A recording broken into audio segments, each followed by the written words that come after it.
Welcome to the channel, everyone. Today we're going to go over some key points from the 7 Days to Die 2.0 developer livestream that happened on Tuesday the 10th. I will try to keep the video short as it was a long live stream that we had on Tuesday. If you enjoyed the video, please consider subscribing as well as leaving a like, as we will have more 7 Days to Die content coming your way in the forms of tips and tricks, some helpful hints, as well as different playthrough series. The first thing that was talked about was the improvements to the random world generation. With the new sub-biome system they added, we will now get clusters of trees, making it harder to see in some areas, while other areas will be open meadows. When we first boot into the test world, we can see the new icons for the water jug, the food, and the Duke's note in the hotbar down in the middle. We can also see a green notification at the bottom left hand of the screen. Next, they talk about the new weather and biome progression system in the game. The hazard conditions will get worse as you get into higher level biomes, going from the pine forest to the wasteland. You will take damage in new biomes until you complete the biome specific challenge quest and get the badge for that biome. However, you do have the option to turn off the biome progression through the main setting menu if this is not a feature that you like. Here we can see as the player enters the burnt forest biome, they get an alert about thick smoke at the bottom of the screen. You will also see a debuff counter on the bottom left hand of the screen. This countdown time is different depending on the biomes you enter. Wayward Echoes 2.0 video told us that you will have a 3-minute timer in the burnt forest, 2 minutes in the desert, 1 minute in the snow biome, and 30 seconds in the wasteland before you start to take damage. You are able to leave the current biome to enter a previous biome you have a badge for, or the pine forest, and the debuff timer will start to recover. Then when you enter the biome again, the countdown timer will start from wherever the recovery timer ended. But you cannot go over the previous times listed about the different biomes. Each biome has its own set of challenges that will let you get a biome badge, which will stop you from taking damage in that biome or previous biomes. Meaning, if you get the desert biome badge, you will not take damage when you're in the desert or the burnt forest. And then of course, if you have the snow biome badge, you will not take damage in the snow biome, the desert, or the burnt forest, so forth and so on. Here we are able to see challenges we must complete, and it seems that all biomes have the same category for the challenges. You will need to wear specific armor, harvest a specific crop in that biome, craft a specific food item to help you last longer in the biome before you start taking damage, harvest a specific resource, loot a certain number of containers in the biome, and survive a specific amount of time in that biome. Each biome will give you a different negative effect: suffocation from the burnt forest, heat exhaustion from the desert, freezing from the snow, and radiation from the wasteland. Next, we are given information about the biome specific storms. Like biome progression, you can turn this off through the main menu by setting the percentage for the storm anywhere from 0% all the way up to 500%. We are given a 60-second warning that a storm is coming and to take shelter.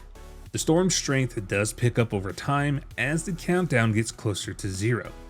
Once that countdown hits 0, a debuff will show at the bottom left hand of the screen, and this will also have a countdown.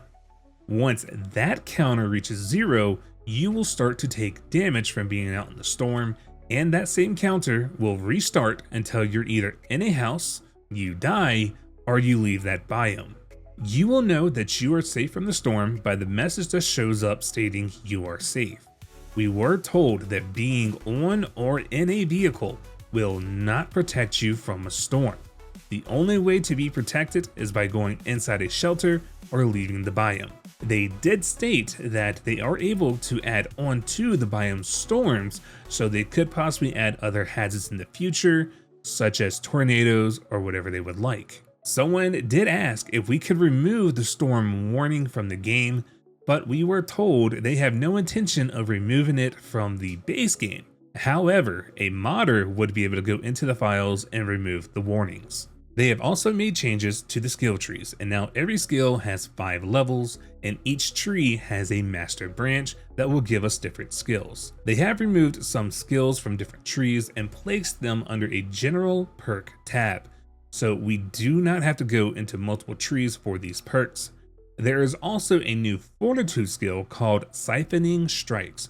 Now this will give the player back anywhere from 2 to 10 HP per melee kill, depending on the level of that skill. They also showed that they have added a new book series for sledgehammers that gives them a buff. With the mastering of that book series, it will completely refill your stamina if you kill a zombie with a power attack. Next, they showed off some of the new zombies and variants that are coming to the game. First, we get to see the Plague Spitter. It will spit out this plague of locusts, flies, whatever you want to call it, that will attack you until you kill it. You can either use a melee or ranged attack in order to do this, but melee attacks work better. You can stay close to the Plague Spitter to prevent it from spitting, or hit it at the right time to cancel the spit animation, just like we can with cops. Then we got to see the new Frost Claw. When it sees you, it will reach into the ground and pull up a boulder and then throw the boulder at you. And if you get hit, you will lose a lot of HP, but also there will be radius damage once the boulder hits. So this will make Horde Nights very interesting depending how many of these Frost Claws we get. We then got information on the new blue charged enemies. They are stronger than radiated zombies with more health. They also move and attack faster than the radiated zombies. We were told that they will have a type of resistance, but we're not given any information as far as what that resistance is. Now, the charged zombies are the skinnier, smaller zombies, so no Big Mama, no cop, biker, lumberjack, etc. However, these types of zombies will also have a new variant, and that is called Infernal. These zombies have more health than radiated zombies and have a higher block damage than the radiateds. They will also have a type of resistance, but again, we were not given any information on this. We were then told that zombies will now be able to walk through 1 meter spaces. So they can fit zombies into tighter areas, and if you have a 1 meter opening in your horde base, the zombies can walk through it. So let's say, you're at your fighting position, you have that 1 meter space, that way you can swing your weapon, stab, or shoot. You can now almost bet that a zombie will walk through there and you will have a up close and personal fight. So that means we're going to start rethinking our horde based designs. Here we can see zombies are spawning in the 1 meter vents. But the interesting thing here is that more zombies spawn in the same spot while we are fighting the other zombies who already came out. They talked about this helping with performance. Instead of spawning 30 zombies on us at once, this will make it so only a few are spawned, but then they will start spawning more and more in the same spot. So this will save on performance, but still give us a challenge. They did let us know that we are getting a total of 140 plus-ish new POIs coming to 2.0. Out of all these POIs, we will be getting 3 new Tier 5 Wilderness POIs. They are the Quarry, a mine, and an underground government facility. They did not show the underground facility, but the images being shown now are for the Quarry and the mine.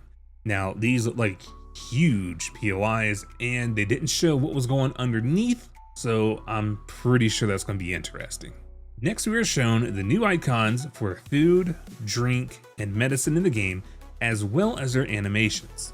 We can see that we are now holding the actual food and medicine in our hands, and we can see the player interacting with them. So gone are the days of a brown bag or some lump in our hand showing us, oh, we're eating this or we're using that.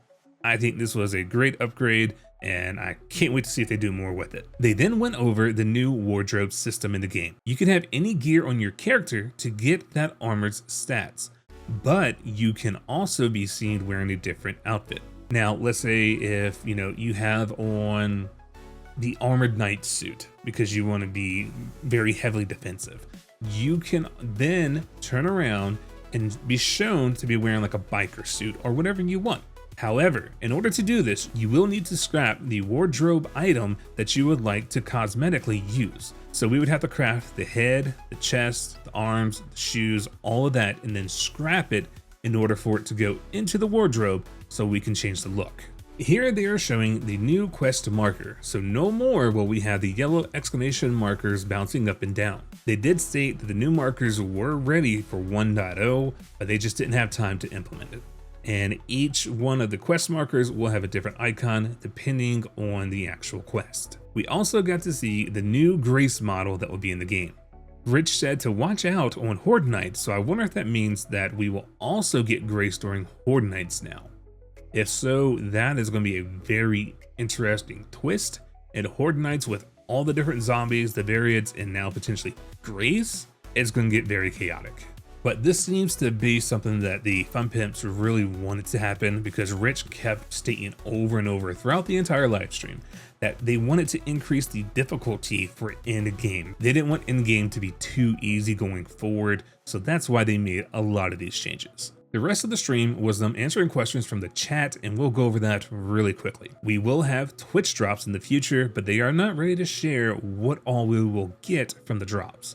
Rich did state that different cosmetics could come through Twitch drops or potential DLC. They are still working on third-person view, but it is not ready for 2.0 yet.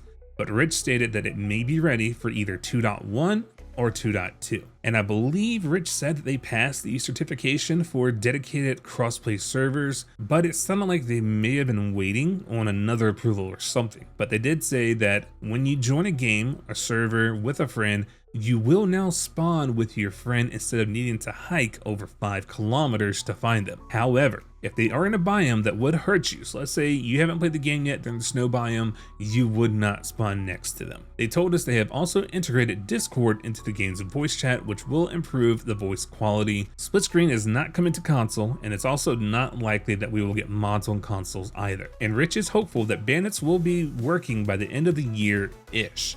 But Lathan did step in, and he said he did not want to promise any dates for this, so hopeful for the end of the year, but most likely won't be till next year, if we're just, being realistic. This is all for my recap of the live stream. We have a lot to look forward to, and Streamer Weekend for 2.0 will start today going through the weekend. So if you have a streamer you like to watch, make sure you go check them out, show them support, enjoy the new update from what they show us. Then everyone who is on PC will be able to opt in to access the experimental version of 2.0 on Monday. They are shooting for a stable release for everywhere, console and Steam, on the 30th of June, as long as there's no game-breaking bugs. Thank you so much for watching the video. I hope you did enjoy, and I hope it did give you some information you did not know. Again, if you do enjoy and like 7 Days to Die content, please consider subscribing, as we have plenty of 7 Days to Die content on the channel and more coming your way. I hope you have a great rest of your day, and I hope I see you in the next video.